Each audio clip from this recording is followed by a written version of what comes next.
Hello and welcome. So today in this video we will be doing the Advent of Cyber Day 22 challenge. So this challenge is all about the C2 detection. So in this challenge what we will be doing exactly is that let me tell you the story simply. So in the past days the TBFC companies has so many attacks by the king malwares and its bad bunnies. And nowadays there is not much happening. Everything feels quiet.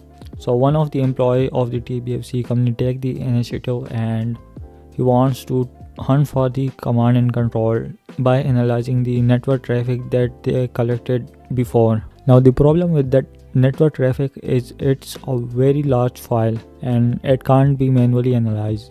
So what we will be doing exactly is that we will use a software open source tool which is called this, and it stands for Real Intelligence Threat Analytics. So we will give the network logs to this open source tool and it will analyze the all of the traffic and tell us exactly which logs seem suspicious and which log does not. So before moving to the task tool, let me tell you shortly what PCAP is, what Zeek file over here is, and a little bit about this software. And also let me tell you shortly about what C2 is, since this is all about this C2. So the C2 is what we call command and control server or center. It's like when the hacker infects a computer with malware or anything that gives him a remote access. So he uses C2 server. C2 server is basically a way to talk to that infected computer and the hacker can download the stuff from your computer, and you can also download more stuff from the internet to the computer, and basically he has like full access and he can manage it from the C2 server. And then we have the PCAP file. This is what we call the packet capture file. So it has the all of the network traffic.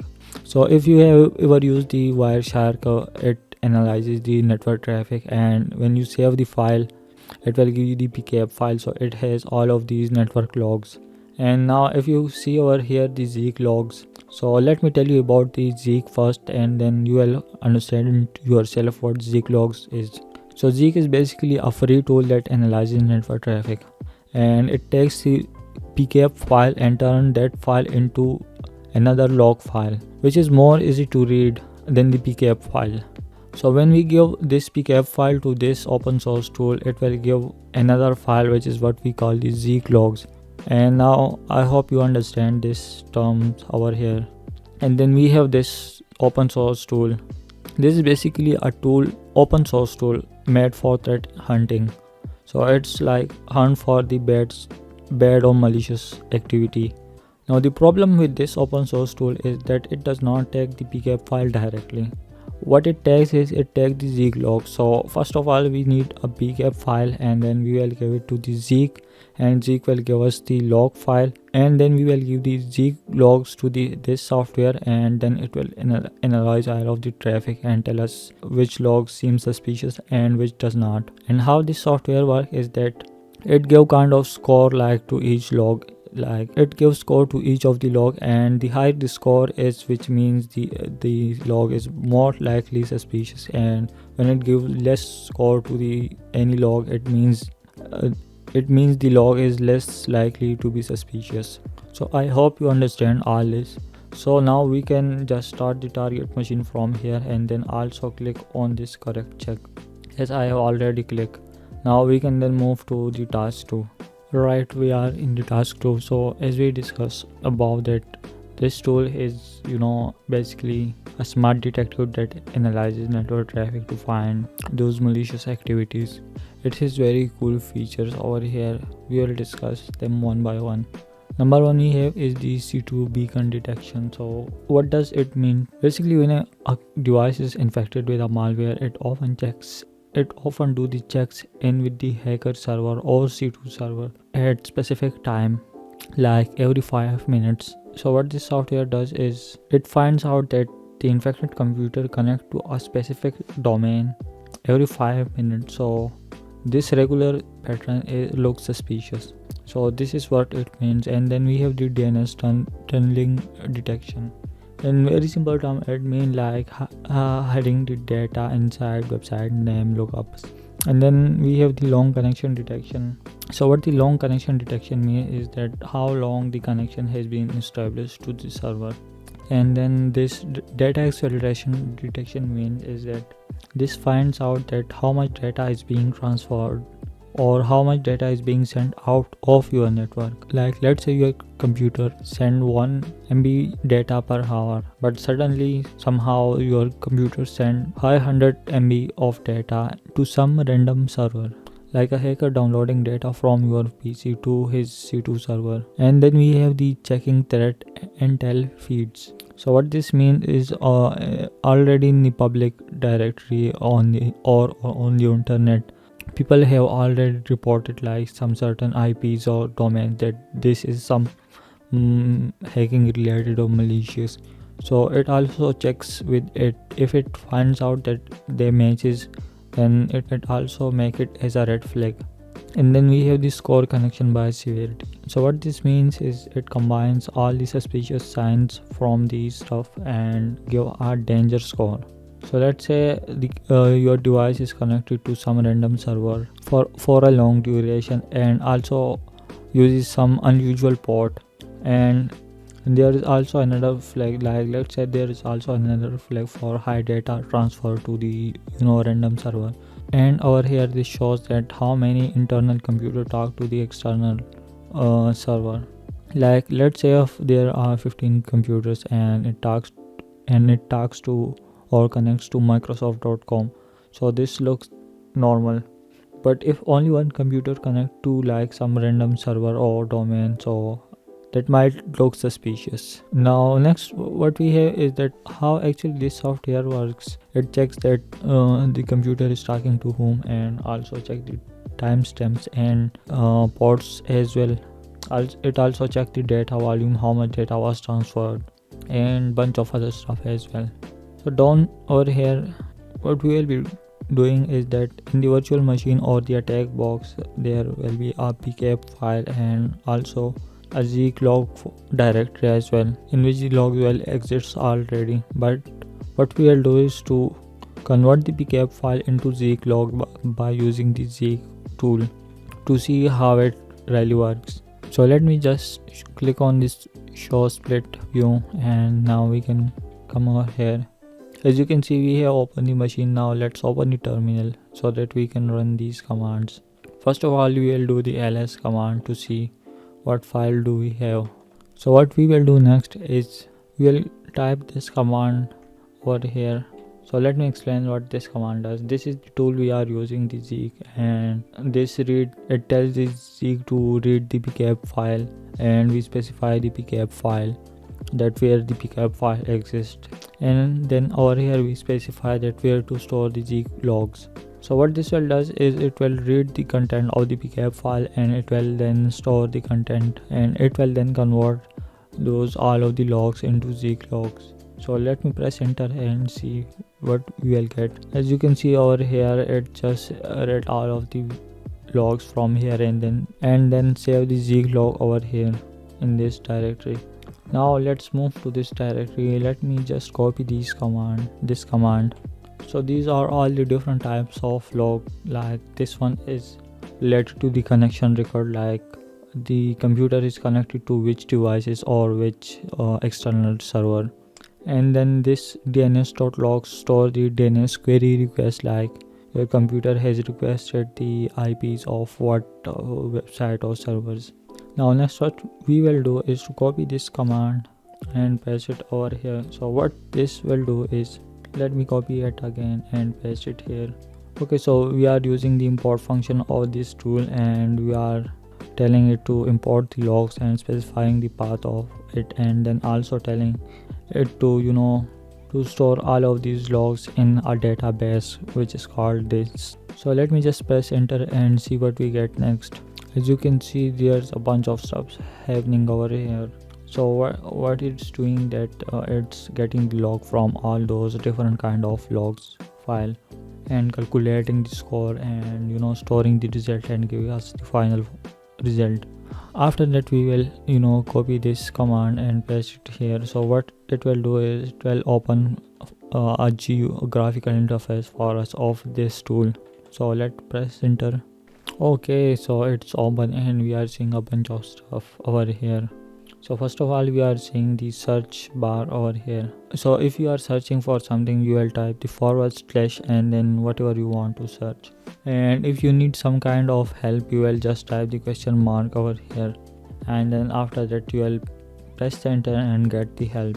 And over here it shows all the suspicious connection that is being found. So let me just explain each column one by one.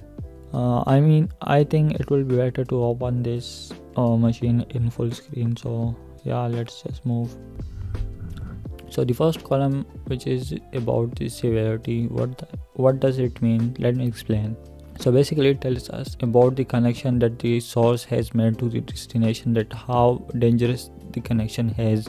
So it has possible values like critical, high, and another is medium, another next one is low, and then we have the none. So we can see here it is none, so there is nothing much suspicious. And over here it shows the computer IP, like our own IP that was infected. This is our internal device IP, and then we have the destination address over here. It shows that where this source is connecting to, like for example in this case this source is connecting to this domain as well and this IP as well. And this very long domain and subdomain look very suspicious. It's just way too random and gibberish kind of. So this column means like a beacon means over here that pinging basically.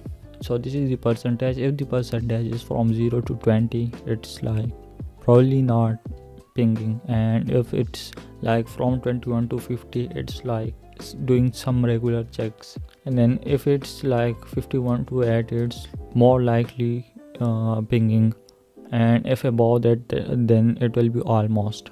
And then over here in the duration it shows that how long the connection with these destination lasted. So normally the connection, when there is a normal connection, it does not last for too long, but if there is a connection with C2, it might last for hours, and that might look suspicious as well. And then we also have the subdomain column, and then we have the threat intel column. So in the public list where the people have reported that a specific IP or domain is more likely related to suspicious activity.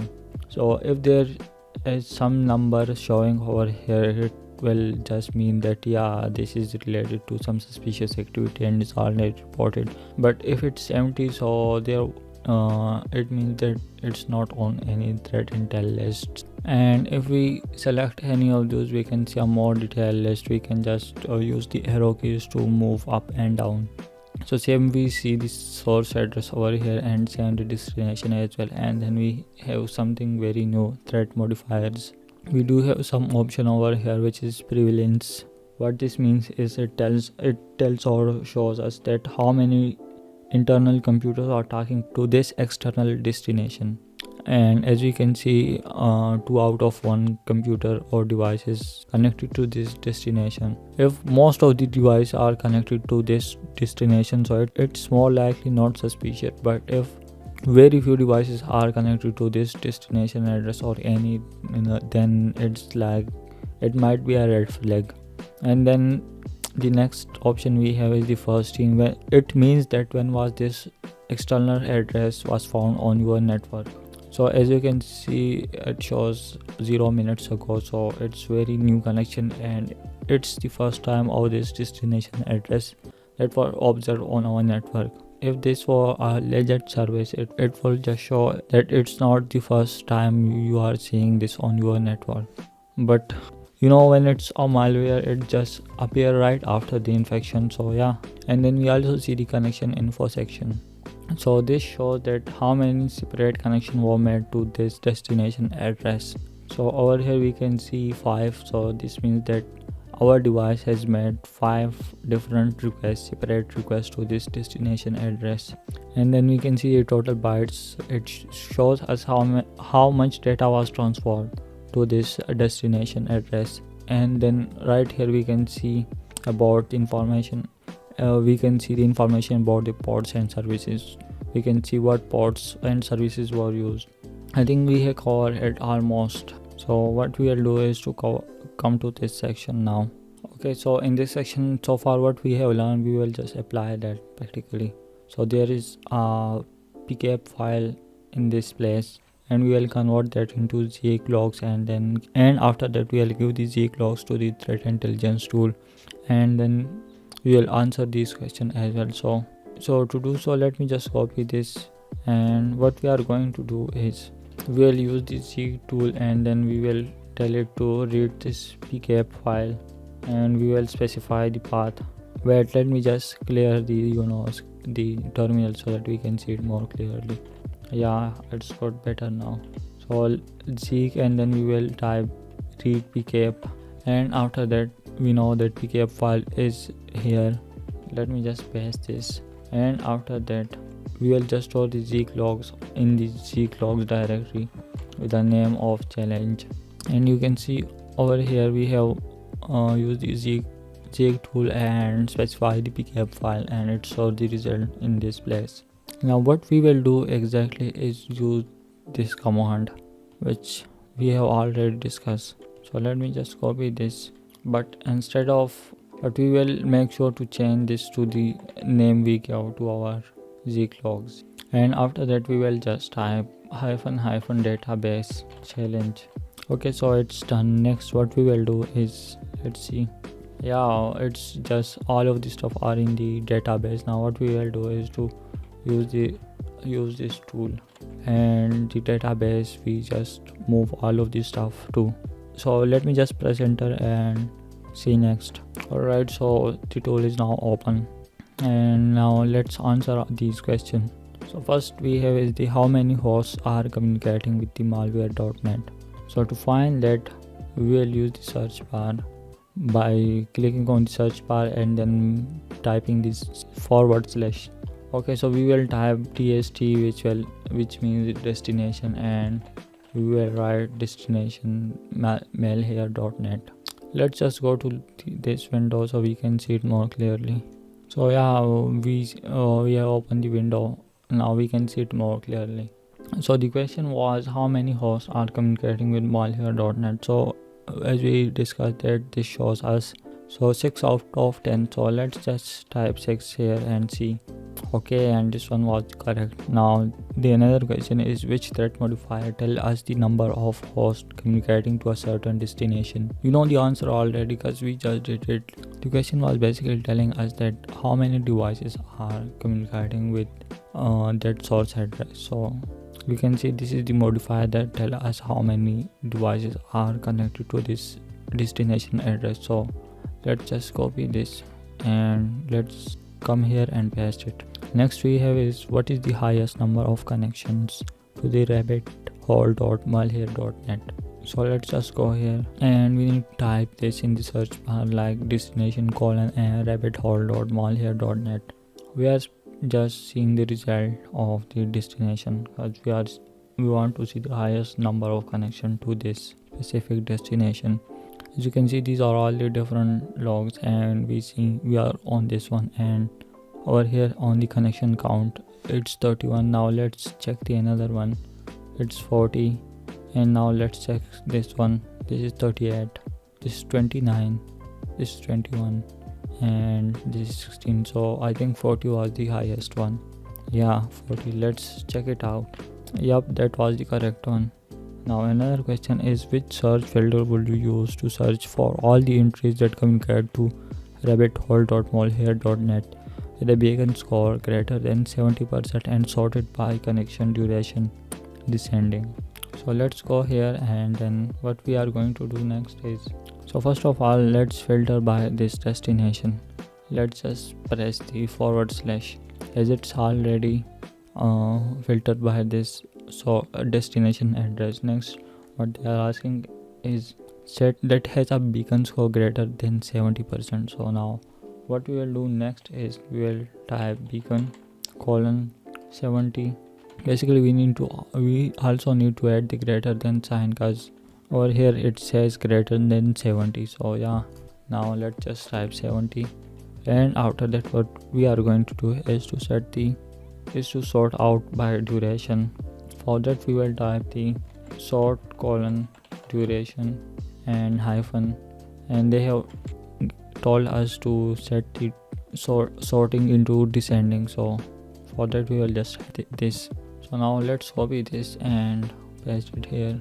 What this command was actually doing is that it was only showing the connection to this specific destination, and the connection, all of the connection that has beacon score more than 70%, and display the longest connection duration first, and then down, as you go down you show the least one.